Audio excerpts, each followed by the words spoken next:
നേരത്തെയും കണ്ടിട്ടുള്ള പടമാണ്, കുഴപ്പമില്ല. ടി വിയിലും കണ്ടിട്ടുണ്ട്. ഞാൻ ഫസ്റ്റിലെ ഇറങ്ങിയ സമയത്ത് തിയേറ്ററിലും പോയി കണ്ടിട്ടുണ്ട്. നല്ല പടം, കുഴപ്പമില്ല, എല്ലാവർക്കും ഇഷ്ടപ്പെടും. ഏ ഒന്നുകൂടെ കണ്ടപ്പോൾ എന്തോ ഈ ഡയലോഗുകൾ മൊത്തം എനിക്ക് കാണാൻ പടമാണ്.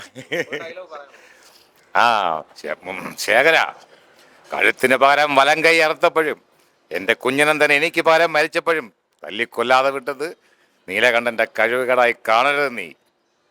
മനസ്സിൽ വലം കൈയിലേക്ക് ചോര ഓട്ടം കൂടിയപ്പോഴും മതി, അത്രയൊക്കെ മതി. ആ ആയുധം താനെ കയ്യിലേറ്റി വന്നപ്പോഴും മനസ്സിനെ ശരീരത്തെയും ജയിക്കാൻ ഞാൻ പഠിച്ചതിന്റെ ഫലമാണ് നീ.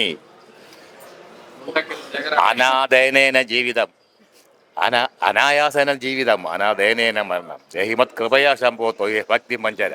അനായാസേനുള്ള മരണം ജീവിതം അനശ്വരനായി എനിക്ക് നീ തന്നാലും ശംഭോ ശങ്കര ഗൗരിപതി എന്ന് പറഞ്ഞ് പ്രാർത്ഥിച്ചു കൂടേണ്ട കാലമായി ശേഖര. വഴി മാറടാ മൊണ്ടയ്ക്കൽ ശേഖര. കൊള്ളാം, നന്നായിട്ടുണ്ട്. കുറെ ഞാൻ 2001 ഈ പടം ഇറങ്ങണം, അപ്പൊ ഞാൻ ജനിച്ചിട്ടില്ല. അപ്പോൾ കുറെ കാലത്തിന് ശേഷം കണ്ടോണ്ടൊരു സന്തോഷമുണ്ട്.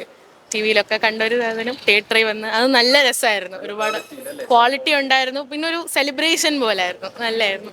പ്ലസ് ടു പഠിക്കുന്ന സമയത്ത് കണ്ട സിനിമയാണ്. അപ്പോൾ ഇത്രയും മാസമുള്ള സിനിമ ഒരുപാട് വർഷങ്ങൾക്ക് ശേഷം വീണ്ടും വരുന്നത് കാണാൻ തന്നെ വലിയൊരു സന്തോഷം.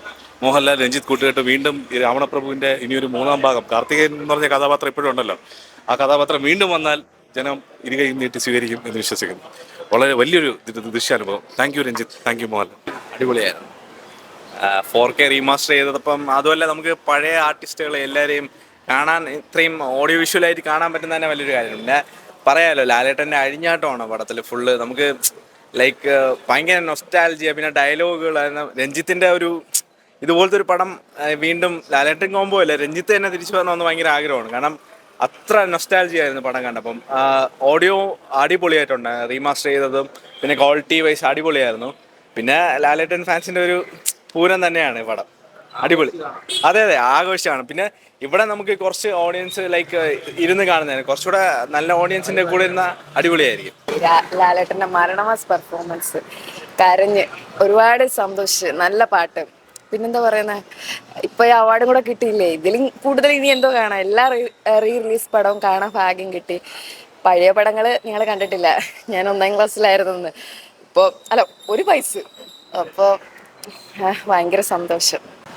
ഏതാ രാവണപ്രഭു കൊള്ളാം, അടിപൊളി. റിയൽ റിലീസ് എൻജോയ് ചെയ്യുന്നു മാക്സിമം. അതെ അതെ അതെ, 4K കാണാൻ പറ്റിയ നല്ലൊരു സന്തോഷം. ലാലേട്ടൻ അടിച്ചു പൊളിച്ച് ബൈ തിയേറ്റർ അത്യാവശ്യം ആളുണ്ടായിരുന്നു. കൊള്ളാം, ഡാൻസ് എല്ലാം മോഹൻലാൽ അറിയാമല്ലോ, കംപ്ലീറ്റ് ആക്ടർ. പ്രതീക്ഷ അടിപൊളി സൂപ്പർ പടം. ഇറങ്ങിയ സമയത്ത് കണ്ടിരുന്നല്ലോ അല്ലേ? ഇല്ല, ഫസ്റ്റിലേ ആണ് ഇത് കാണുന്നത്. ഞാൻ അങ്ങ് വെളിയിലായിരുന്നു ആ സമയത്തൊക്കെ, അപ്പം അത് പറ്റിയില്ല, ഇപ്പൊ കണ്ടു. പക്ഷെ അടിപൊളി സൂപ്പർ പടം, എല്ലാവർക്കും ഇഷ്ടപ്പെട്ടു. എനിക്ക് നല്ല തൃപ്തിയായിട്ട് ഇഷ്ടപ്പെട്ടു. നല്ല നിറയെ ആളായിരുന്നു, ഭയങ്കര കൂവലും വെളിച്ച് വായും ബഹളമായിരുന്നു. അടിപൊളി, സൂപ്പർ, നമ്പർ 1. ഒരു ഒരു ഒരു തെറ്റും പറയാനില്ല. നല്ല സൂപ്പർ ആയിട്ടുള്ള അടിപൊളി ആയിട്ടുള്ള പടം, എല്ലാവർക്കും ഇഷ്ടപ്പെടുന്ന രീതിയിലുള്ള ഒരു പടമാണ്. നല്ല